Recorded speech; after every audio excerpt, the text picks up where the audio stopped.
നമസ്കാരം. മലയാളി വാർത്ത ഇൻസൈഡിലേക്ക് സ്വാഗതം. സമാധാന ചർച്ചകൾക്കെന്ന പേരിൽ ഇസ്രയേലിനെ ഖത്തറിലേക്ക് ക്ഷണിച്ചത് ഇറാന്റെ ചതിയാണ് എന്ന് ഇപ്പോൾ വ്യക്തമാവുകയാണ്.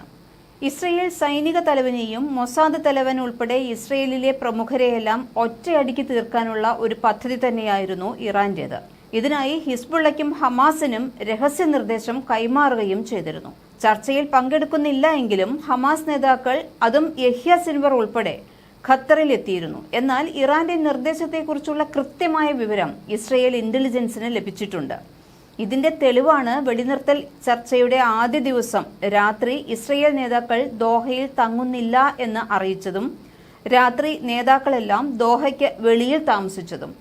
ചർച്ചയ്ക്കുള്ള ഇസ്രയേൽ പ്രതിനിധി സംഘത്തിൽ ചാരസംഘടനാ മേധാവി ഡേവിഡ് ബാർണിയ, ആഭ്യന്തര സുരക്ഷാ സേവനത്തിന്റെ തലവൻ റോണർ ബാർ, സൈന്യത്തിന്റെ ബന്ദികളുടെ നേതൃനിരയിലുള്ള നിറ്റ്സാൺ അലോൺ എന്നിവരാണ് ഉൾപ്പെട്ടിരുന്നത്. വെടിനിർത്തൽ ചർച്ചകൾ ഖത്തറിൽ തീരുമാനിച്ചപ്പോൾ തന്നെ അറബ് രാജ്യങ്ങൾക്ക് മുകളിൽ മൊസാദിന്റെ ചാരക്കണ്ണുകൾ പതിച്ചിട്ടുണ്ട്.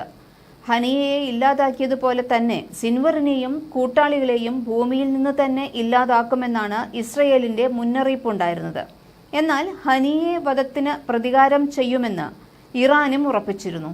വെടിനിർത്തൽ ചർച്ചയിൽ ഫലം കാണാതിരിക്കുകയോ ചർച്ചകളിൽ ഇസ്രയേൽ ഉദാസീന നിലപാട് സ്വീകരിക്കുകയോ ചെയ്യുന്ന പക്ഷം ഇറാൻ ഹിസ്ബുള്ളയുമായി ചേർന്ന് ഇസ്രയേലിന് നേരെ ആക്രമണം നടത്തിയേക്കും എന്നാണ് പറഞ്ഞിരുന്നത്. എന്നാൽ ഇതെല്ലാം തന്നെ ഇസ്രയേൽ നേതാക്കളെ ഖത്തറിലേക്ക് എത്തിക്കാനുള്ള ഇറാന്റെ തന്ത്രമായിരുന്നു എന്നുള്ള റിപ്പോർട്ടുകളാണ് ഇപ്പോൾ പുറത്തുവരുന്നത്. ഖത്തർ പ്രധാനമന്ത്രി മുഹമ്മദ് ബിൻ അബ്ദുൾ റഹ്മാൻ അൽത്താനി വ്യാഴാഴ്ച രാത്രി, വെടിനിർത്തലുണ്ടായ ദിവസം രാത്രി, ഇറാൻ നേതാക്കളുമായി സംസാരിച്ചതായിട്ടാണ് ഇപ്പോൾ റിപ്പോർട്ടുകൾ പുറത്തുവരുന്നത്. ഇസ്രയേലും ഹമാസും തമ്മിലുള്ള ബന്ദി ഉടമ്പടി ചർച്ചകൾക്ക് ഹാനികരമാകുന്ന വിധത്തിലുള്ള ഒരു പ്രകോപനവും ഇറാന്റെയോ ഹിസ്ബുള്ളയുടെയോ ഭാഗത്തു നിന്ന് ഉണ്ടാകരുത് എന്ന് അൽത്താനി ആവർത്തിച്ചു വ്യക്തമാക്കിയിരുന്നു. മാത്രമല്ല, വെടിനിർത്തൽ ചർച്ചകളിൽ പുരോഗതി ഉണ്ടായിട്ടുള്ളതിനാൽ ഇസ്രയേൽ നേതാക്കന്മാർക്കെതിരെ തിരിയുന്നത് ഒരു തരത്തിലും അനുവദിക്കാനാകില്ല എന്ന് അൽത്താനി വ്യക്തമാക്കി എന്നുമാണ് പാശ്ചാത്യ മാധ്യമങ്ങൾ ഉൾപ്പെടെ റിപ്പോർട്ട് ചെയ്യുന്നത്.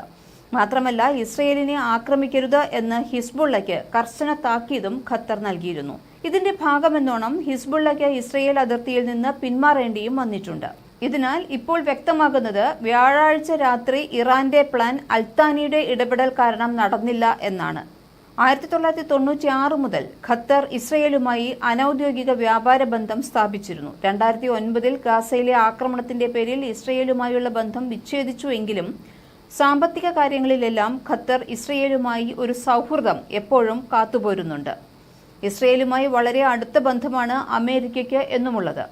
ഇസ്രയേൽ രൂപീകൃതമായ അത്രയും തന്നെ കാലപ്പഴക്കമുണ്ട് ഇസ്രയേൽ അമേരിക്കൻ ബന്ധത്തിന്. 1948 ഇസ്രയേൽ രൂപീകൃതമായപ്പോൾ അതിനെ അംഗീകരിച്ച ആദ്യത്തെ ലോക നേതാവ് US മുൻ പ്രസിഡന്റ് ഹാരി ട്രൂമാൻ ആയിരുന്നു. 1967 യുദ്ധത്തിന് ശേഷമാണ് ഇസ്രയേലിനുള്ള അമേരിക്കയുടെ പിന്തുണ കൂടുതൽ ശക്തമായി. ഇസ്രയേലിന്റെ സൈനിക മേധാവിത്വത്തെ അമേരിക്ക അസന്ധിഗ്ധമായി ഇപ്പോഴും പിന്തുണയ്ക്കുന്നുമുണ്ട്. ഇസ്രയേലിനെതിരെ പ്രവർത്തിച്ച് അമേരിക്കയുടെ അനിഷ്ടം സമ്പാദിക്കാൻ ഖത്തറിന് ഒരിക്കലും ആവില്ല. കാരണം real estate, technology, exchange centre തുടങ്ങിയ രംഗങ്ങളിലെല്ലാം തന്നെ ഖത്തറിന് അമേരിക്കയിൽ നിക്ഷേപങ്ങളുണ്ട്. ഖത്തറിൽ വിദ്യാഭ്യാസ മേഖലയിൽ വലിയ തോതിലുള്ള സാന്നിധ്യം തന്നെയാണ് അമേരിക്കയുടെ ഭാഗത്തു നിന്നുള്ളത്. 6 അമേരിക്കൻ യൂണിവേഴ്സിറ്റികൾ ഖത്തറിൽ പ്രവർത്തിക്കുന്നുണ്ട്. അമേരിക്കയിലെ വിവിധ സ്റ്റേറ്റുകളിൽ നിരവധി ഖത്തർ വിദ്യാർത്ഥികൾ ഉപരിപഠനം നടത്തുന്നുണ്ട്. അതുകൊണ്ടുകൂടിയൊക്കെ ആകാം ഖത്തർ മണ്ണിൽ വെച്ച് ഇസ്രയേൽ നേതാക്കൾക്ക് അപകടം പിണയാതിരിക്കാൻ ഖത്തർ ആഞ്ഞ് ശ്രമിച്ചതും. ബന്ദിമോചന കരാറിലേക്ക് കൂടുതൽ അടുക്കുന്നതായി അമേരിക്കൻ പ്രസിഡന്റ് ജോ ബൈഡൻ ഇന്നലെയും ഇപ്പോഴും പറയുന്നുണ്ട്. ദോഹയിൽ 2 ദിവസമായി നടന്ന മധ്യസ്ഥ ചർച്ചകൾക്കു ശേഷമാണ് ഈ പ്രതികരണം വരുന്നത്. മധ്യസ്ഥ ചർച്ചകൾ അടുത്തയാഴ്ച ഈജിപ്തിലെ കെയ്റോയിൽ നടക്കുമെന്നാണ് അറിയുന്നത്.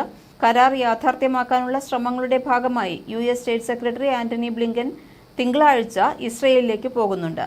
പ്രധാനമന്ത്രി നെതന്യാഹുവുമായി ചർച്ച നടത്തുന്നുണ്ട്. US, ഖത്തർ, ഈജിപ്ത്, തുർക്കി എന്നീ രാജ്യങ്ങളുടെ മധ്യസ്ഥതയിലാണ് ഈ ചർച്ച നടക്കുന്നത്. ഗാസയിൽ വെടിനിർത്തൽ സാധ്യമാക്കാനുള്ള ചർച്ചകളാണ് തുടരുന്നത്. ബന്ദികളെയും തടവുകാരെയും മോചിപ്പിക്കാൻ കൂടിയുള്ളതാണ് ഈ ചർച്ച.